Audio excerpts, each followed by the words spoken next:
We looked at football probably when I first became the AD 9 years ago.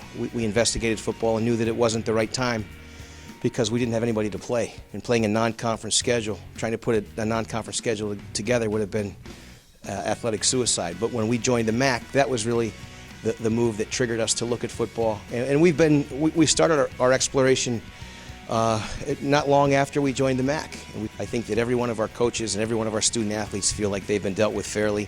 I think they feel like they are important, and I think that's why we've had the success that we've had across the board. We've taken that same attitude into football. We feel like if it's your sport, it's the most important sport, and we've tried to support football. And my whole thing this entire time is if we're going to do this, we've got to do it right. Well, I've been involved with the Misericordia for quite some time. I've been on the board for over 30 years. And I've been associated with the Sisters of Mercy longer than that. And I felt a real strong commitment not only to the school but also to the Sisters of Mercy. And we've been very happy. We're excited about our growth and what's happened in the last 15 years under leadership of Dr. McDowell, which has been incredible. So it was easy to get behind him, and it was easy to support him. And we have a great board and many local business guys, and even the Sisters of Mercy. We have 7 or 8 sisters on our board, and they got behind it in a big way. And it just kind of took off. Mike has got the college or the university in great shape. Our endowment has increased dramatically since he's been here. Our enrollment is up. We have a record freshman enrollment this year, the most we've ever had since we've been in business. It was over 530 freshmen, which is just phenomenal. And so it's going to be a tough act to follow. Every school has to worry about the number of students they have and the quality of them. We've been very fortunate in growing Misericordia over the years, and one of the reasons we've done well is because we have a number of majors in the health sciences: physical therapy, occupational therapy, speech and language pathology, medical imaging, nursing, and those programs literally are full. We can't take any more students, but because we have a great undergraduate core curriculum, we have a number of other departments that are not quite as busy as the health sciences, and they could absorb a few more students. So when you look at the NCAA data and you see where football players major, some of them, of course, are in the health sciences, physical therapy, but a lot of them are in other majors. So by opening football, we could help fill those other majors. Well, the board really didn't have many concerns about it. We were very excited about it, and we've never had a football team. Obviously, we started out as an all-girls school many years ago under the Sisters of Mercy. And we were very excited. I mean, and you can see from the crowds here that the community is very much behind it also. We're very, very fortunate here at Misericordia. We have an administration that understands the role that athletics plays on a college campus like ours. And Mike McDowell has been a tremendous supporter of ours. He gets it. I think the real key here is the term investment. This is an investment. We had grown our sports. We had 22 Division III sports. Until we added football, that's 23.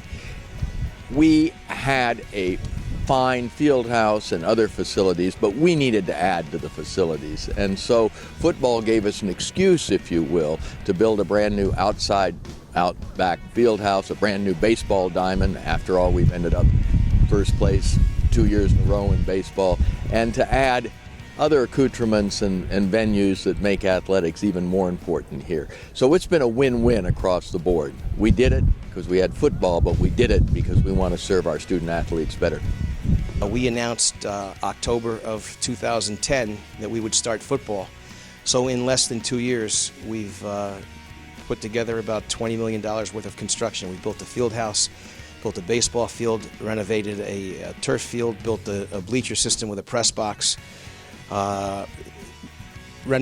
built new football offices. All of that happened in a matter of less than 2 years. It's done nothing but enhance all of our athletic programs. We have a field house now that we didn't have before.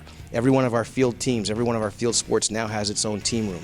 That's huge. We brought another athletic trainer onto staff, and that's not just for football, but that benefits all of our student athletes. So there are a lot of things that have enhanced the overall program. Interestingly enough, the number of student athletes that we have in our program has grown this year by 164. Now, 94 of those were football players, but the other 70 are student athletes that we've recruited in other programs. So after a year of study, that was one of the things that came clear, that while the investment of money and time and effort is important, we were very concerned that the mission of this Sister of Mercy institution remain focused on providing professionals who not only have a great education, great career preparation, but also have a passion to serve others. And so we looked for a coach and a coaching staff who felt that way, and we got him.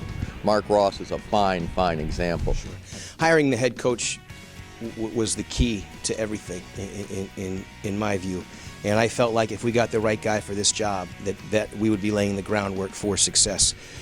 A lot of guys can coach football. A lot of guys can X and O. We needed to find the person that was the right fit here. We needed someone that understood our mission. We needed someone that understood where we've come from. You know, we were founded and are still sponsored by the Sisters of Mercy, and we're very proud of that. So we needed somebody that understood mercy, service, justice, and hospitality, and that would be able to communicate with all of the different constituencies on campus, and also recruit the kind of student athletes that we're used to having here. And Mark Ross was the right guy for the job. He gets it. He understands our mission. He's one of the finest men that I have ever met. He's a solid guy, and he surrounded himself with solid assistant coaches. Academically, we want to develop and put things in place to help these kids succeed to the best of their ability and get on the right track so that they've got a career that they can get into and hopefully flourish for the rest of their life. I think the other thing is just trying to educate the rest of the community here on campus with some of our timelines and needs to be able to put things in place. We've just from day one tried to take pressure off the kids in the sense that when they go to the field, we just ask them to play as hard and as fast as they can. And if they make a mistake, they make a mistake. We'll look at the film and we'll teach and correct off of that. But you can't go out there and play hesitant or indecisive. And then we talked about, don't worry about what is going on the scoreboard, because even if it's in your favor, it's not over. And compete for 60 minutes and play against the best of yourself. If you can be the best that you've ever been each day, then we're getting better, and we've got a chance on Saturdays to win. What brought me here is just the generosity of the coaches, hard working. They know we're not going to make too many wins. We're not going to put up with many points, but they're here. They believe in us, and we believe in them. And I believe we can make something special. I mean, score may not say it right now, but I think we have something special here. Coaches were real excited coming and talk to us, and got me excited. Thought I'd come here, get to start a little bit, have some fun. And I met a lot of great people. A lot of great people here. No one's giving up here. We all want to be here. We all want to play. We don't get down. Not much to worry about there. Just keep a positive attitude, because once you go negative, there's nothing else you can do.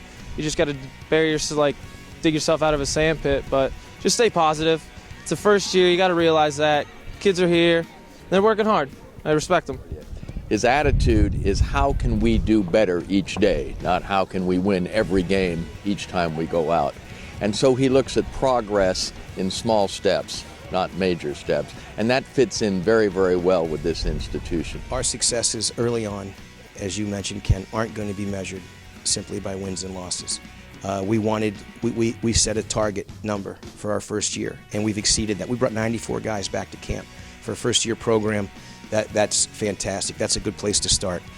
I've been very impressed with our team and things like organization, discipline. Our guys are in the right spots. The first couple of games that we've played, our people are in the right position. We're disciplined. First game of the year, we only had 4 penalties, and that says something. We haven't turned the ball over. I mean, a lot of good things are happening right now. Well, one of the things I want them to remember is today, Misericordia's first football game ever, and it looks like they're going to remember it. Here we are, September 15th, and we're ready to play.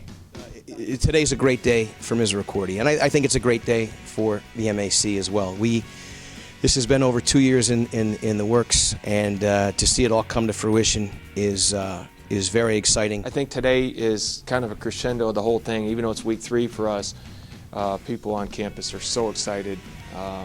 It's to the point of we kind of need them to take a deep breath. But it'll be a great environment. There's tremendous support here. I think this is a great school. And as you can see around us, with the turnout and the support that we're getting from the community is just over the top. And I'm really excited about that. And You know, it all comes back to the student athletes, and I think that's one of the things that makes me most proud in terms of being a member of the MAC. Everything that we do, everything that we talk about how does it affect the quality of the student athlete experience. And there's no question with us starting football that we have enhanced that student athlete experience on our campus. I played a transfer from Kutztown, so I think it's a little bit slower pace, but like it's still, we're a learning process, so it's still very fast-paced game. You got to love what you do. You know what I mean? That's why we play, or else we wouldn't be here. Offensively, we just sputtered. We did execute, but there was plays where we would just stutter a little too much. You know what I mean? And like I said, we'll watch film, get past it, work for next week. It's not going to be a perfect game. Obviously, we didn't score, but we busted it all out there and did our best. Try to do everything right. Not going to be perfect though, so we understand that. Go out there and work as hard as we can, like we do every week. We're going to hope to get a win, but everyone wants a win. Still going to have to work as hard as we can though. I want them to remember that we took some steps forward in esprit de corps. I want them to know that this place always had it. It could do it. It just didn't have quite the belief in itself that it needed to. And athletics brings that about very, very quickly. That's why we're here. That's why we're part of the MAC. Quite frankly, that's why we have football, and we're very pleased. That's what I want people to remember, that we stepped up to it and we did it. The MAC is 100 years old. We're celebrating our centennial, and a great tradition, great history.